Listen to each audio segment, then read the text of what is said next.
मेरा नाम सुजाता है और मैं दिखने में भी बहुत खूबसूरत हूँ। मेरे माँ-बाप मुझे बचपन में ही छोड़कर चले गए। उन दोनों के मरने के बाद मैं अपने भैया-भाभी के साथ रहती थी। मेरे भैया बहुत ही नेक दिल इंसान थे, पर उनकी नौकरी दुबई में लग गई, तो वो दुबई चले गए। भैया-भाभी को अपने साथ दुबई लेकर जाना चाहते थे, पर भाभी मेरी वजह से नहीं जा पाई। भाभी को अब मैं बोझ लगने लगी थी, क्योंकि अगर उनको कहीं जाने का मन भी होता, तो मेरी वजह से नहीं जा पाती थी। अगर कभी अपनी सहेलियों से भी मिलने जाती, तो मुझको भी साथ लेकर जाना पड़ता था। फिर मुझे महसूस होने लगा कि भाभी अब मुझसे अपना पीछा छुड़ाना चाहती हैं, क्योंकि वो मुझे लड़कों की तस्वीर दिखाती थी और पूछती रहती थी कि ये लड़का कैसा लग रहा है तुमको। भाभी मेरी शादी जल्द से जल्द करवा देना चाहती थी। एक दिन भाभी मुझे एक लड़के की तस्वीर दिखाने लगी, तो मैंने भाभी से पूछ दिया कि भाभी, आप मुझे लड़कों की तस्वीर क्यों दिखाती हो? तो भाभी कहने लगी कि इसीलिए कि अगर लड़का तुमको पसंद आ जाएगा तो तुम्हारी शादी करवा दूंगी। मैंने भाभी से कहा कि भाभी, अभी तो मैं 18 साल की भी नहीं हुई और ना ही मेरी ग्रेजुएशन कंप्लीट हुई है। भाभी ने कहा कि देख, पढ़ाई तो तू शादी के बाद भी कर सकती है, और रही बात इस लड़के की, तो लड़का अपने माँ बाप का इकलौता है, संपत्ति भी करोड़ों की है, और शादी के बाद तुमको रानी बनाकर रखेगा ये। मैंने भाभी को शादी के लिए साफ साफ मना कर दिया, पर भाभी थी कि मेरे पीछे हाथ धोकर पड़ गई थी। जब मुझे देखती हमेशा पूछने लग जाती थी कि क्या हुआ सुजाता, शादी के बारे में तुमने कुछ बताया नहीं। भाभी की बातों के कारण मुझे दबाव महसूस होने लगा और लगने लगा कि भाभी मेरी शादी करवा कर ही मानेगी। बहुत कुछ सोच विचार कर मैंने इस रिश्ते के लिए हामी भर दी, क्योंकि हर लड़की को एक ना एक दिन शादी करके ससुराल जाना ही होता है, और मेरी जिससे शादी होने वाली थी वो लड़का काफ़ी अच्छा था। जैसे ही मैंने अपनी भाभी को अपने दिल की बात बताई कि मैं शादी के लिए तैयार हूँ, तो भाभी बहुत खुश हो गई। उन्होंने तुरंत भैया को कॉल करके बताया। भैया खुश होने के बजाय गुस्सा करने लगे और कहने लगे कि अभी तो सुजाता बहुत छोटी है, उसकी पढ़ाई भी पूरी नहीं हुई है और तुम शादी की बात कर रही हो। पर जब भाभी ने बताया कि खुद सुजाता भी इस रिश्ते के लिए तैयार है, तब भैया भी इस रिश्ते के लिए मान गए। भैया अगले महीने की छुट्टी लेकर आए। मेरी और संतोष की सगाई अगले महीने भैया के आते ही हो गई, और सगाई के 10 दिन बाद ही शादी थी, क्योंकि भैया को वापस दुबई जाना था। इसीलिए शादी और सगाई दोनों ही जल्दी जल्दी हुई। शादी के बाद मैं संतोष के घर दुल्हन बनकर पहुंच गई। जब मैं उसके घर गई तो बहुत ही ज़्यादा खुश थी, क्योंकि संतोष का घर एकदम महल जैसा बहुत ही आलीशान था। घर में नौकर चाकर की लाइन लगी हुई थी। ये सब देखकर मन ही मन मैं भाभी को धन्यवाद देने लगी, क्योंकि इतने बड़े घर में शादी होना कोई मामूली बात नहीं थी। सुहागरात के समय जब मैं सेज पर बैठी अपने पति संतोष का इंतजार कर रही थी, तभी अचानक दरवाजे पर दस्तक हुई।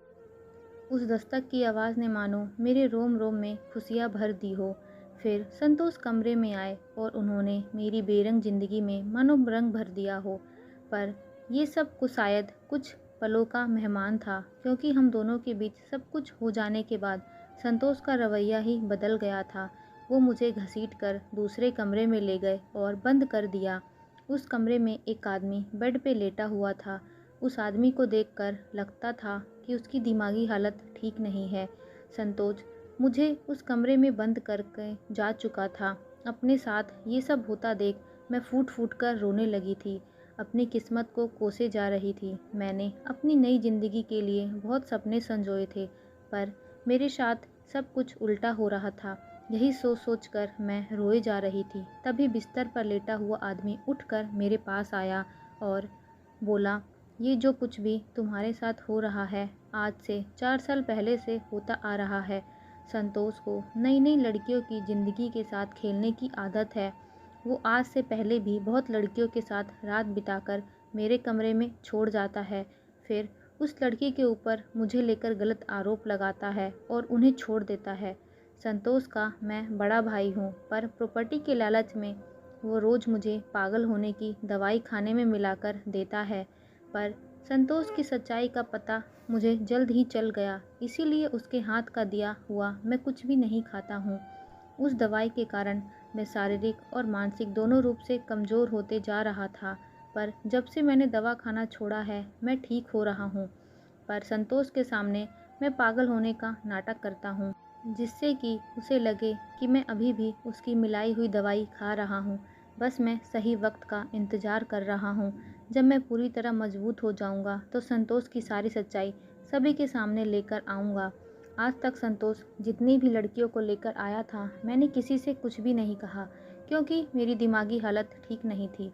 मुझे समझ नहीं आता था कि घर में चल क्या रहा है, और तुमको मैंने इसीलिए ये सब बताया क्योंकि मुझे लगता है कि तुम मेरी मदद करोगी संतोष की असलियत सबके सामने लाने की। बोलो, क्या तुम मेरा साथ दोगी?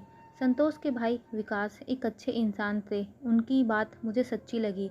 और संतोष ने मेरे साथ कितनी लड़कियों के साथ गलत किया था और न जाने कितनों के साथ ऐसा करता। जब अगली सुबह संतोष मुझे छोड़ने की बात करने लगा और गुस्से में कहने लगा कि तुम मेरे भाई के कमरे में क्या कर रही थी, तुम एक बदचलन औरत हो, तुम्हारे साथ मैं कोई भी रिश्ता नहीं रख सकता हूँ।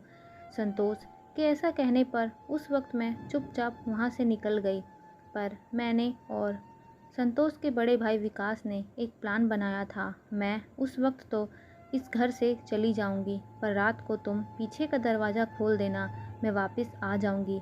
प्लान के मुताबिक मैं विकास के कमरे में छुप कर रहने लगी। धीरे धीरे विकास की शारीरिक और मानसिक हालत भी ठीक होने लगी थी। मैंने और विकास ने मिलकर संतोष को रंगे हाथ पकड़ लिया, उसकी हरकत को कैमरे में रिकॉर्ड कर लिया था। अब संतोष पुलिस के गिरफ्त में था। सारी बातों के बाद विकास ने मुझसे मेरा हाथ मांगा तो मैं भी मना नहीं कर पाई, क्योंकि विकास नेक दिल इंसान थे।